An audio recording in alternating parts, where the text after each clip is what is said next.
I think this record is, I mean, it's really good. You have some videos out for it, obviously, which came out, which is cool. You have Trail of Fear. So I think that video is it's a really good song too. Trial and Trail of Fear. Maybe talk a bit about that one. Yeah, try to train fear. It was a song that came very late on the album. As I said, we had to replace our power ballad because on this point another track was needed, and we wanted to have a more heavy track.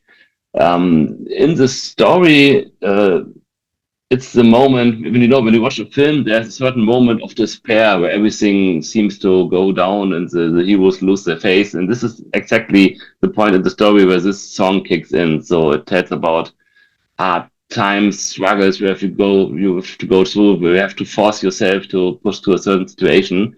So the name says, the trial and trail of fear.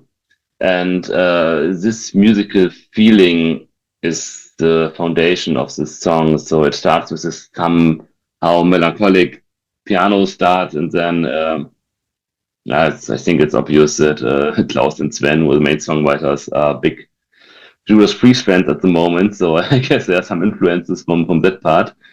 But we tried to write a song that is more straight at this point. So the album was nearly finished, and we needed some song that has a certain drive we found where we thought, and so the song came in with this drive, then with this very speedy solo part to bring a fresh nuance of sound in it, and it's a twist of melancholic and heaviness. That was the idea behind.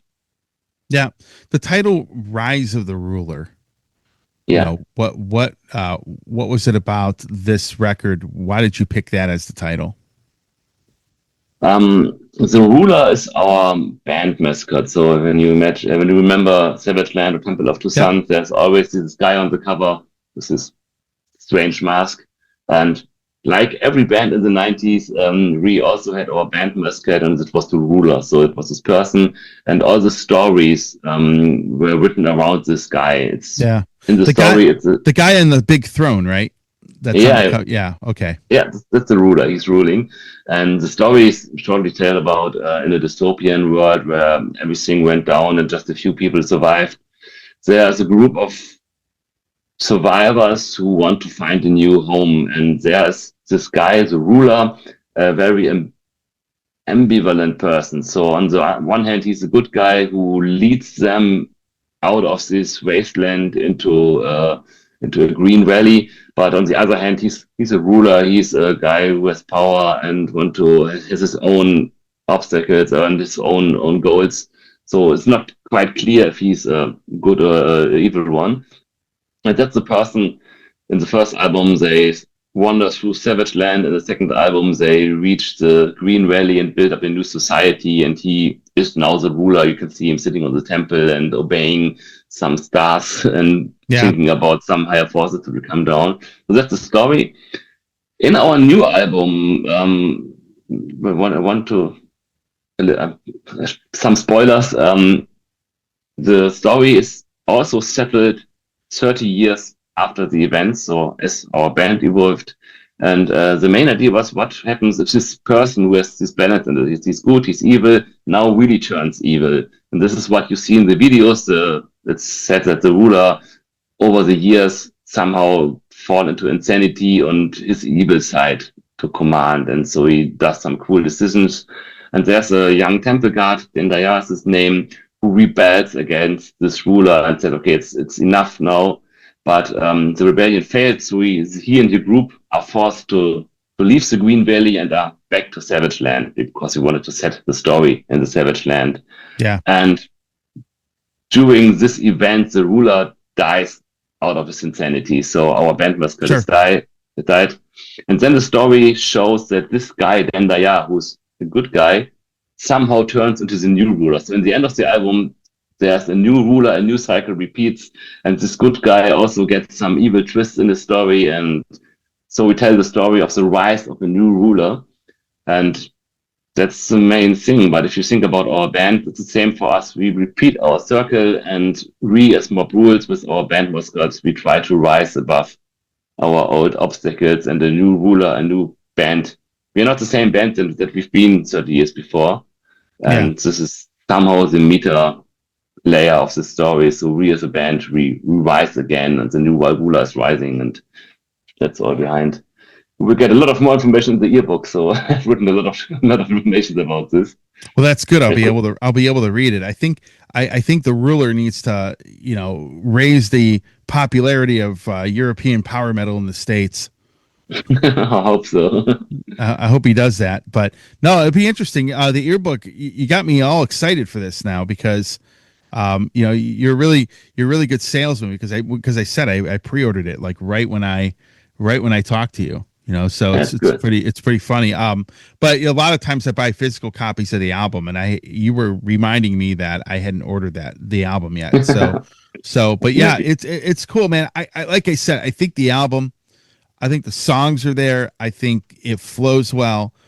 I think a lot of people are really going to like this record, and I think it's night and day difference compared to the previous record. It definitely feels a lot better, but the songs are really, really good. And everybody performs really well on it. And that is why I really love this record as much as I do. No, I'm so glad to hear this because I tell you a lot about this album and how we feel. And of course, I can say, yeah, it's good, it's great, but Mm-hmm.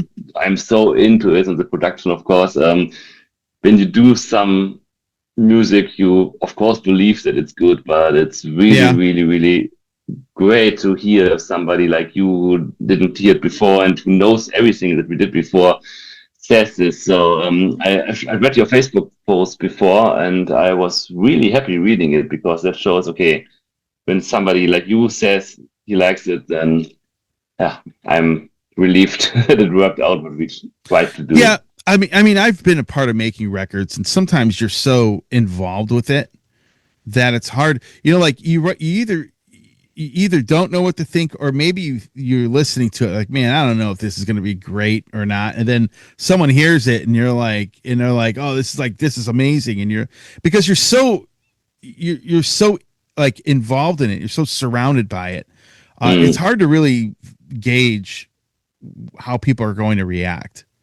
yeah. It's kind of like I remember when I heard it, I was kind of casually listening. I was working on something. I don't remember what it was, but I was casually working on something, and I'm like, man, this record's pretty good. So then I started paying more attention to the album, and yeah, it's for me personally. I think that as someone that, because like I said, I remember when the debut came out. I think I pretty much own every record the band's put out.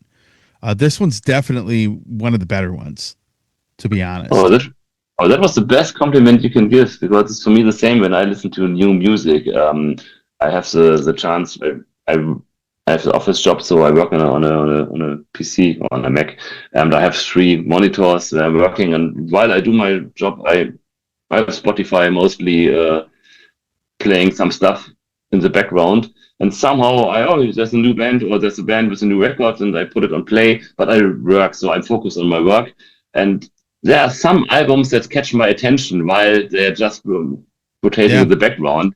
And these are the albums that I keep in my mind. Other albums I hear one time and then I forget about it. But if a song or an album catches me, these are the good ones. And if it breaks my focus and drains my attention, then this is a good sign.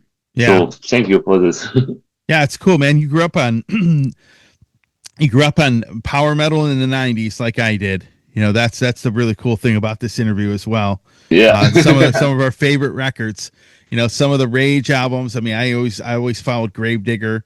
Bands like that, Running Wild. Some of these power metal bands, like I said, um, we grew up on the same stuff, which is really cool. And now you're Yeah. in one of those bands, which is pretty interesting. So, well, I'm going to end it off here. Do you have any last words for the fans that'll be checking out this interview? Yeah, of course. First of all, thank you. So if you listen to this interview, that means somehow our music has reached you. And for me, it's so great to hear that you live on the other end of the world, but it's great to see how music connects us. So I'm quite sure if we would meet somewhere else, maybe in a totally different place, we would have a great evening together, having a beer Hmm. together and listening to that all stuff. And I think this makes this metal scene so unique. And it doesn't Yeah. depend how old you are. Even younger guys still know these old albums, and I'm very proud that I can be part of this scene, and I'm very proud of everybody like you who keeps it alive. So everybody who listens now should be somehow be the same kind of human being. And I salute you, and maybe you give our album a try. I would be happy to be part of your listening session as well. So thank you. Hey, everybody. Tony here from the Metal Command podcast. Again, I appreciate your support. Since 1998, I have hosted this show in one form or another, starting off in radio and now in the podcast format. Again, thanks for watching. And if you like what you see and hear on this show, by all means, please hit the subscribe button, hit the little bell to be notified anytime I do post a video. And if you see this program on any other form of social media, please give me a follow there. Again, I always appreciate your support.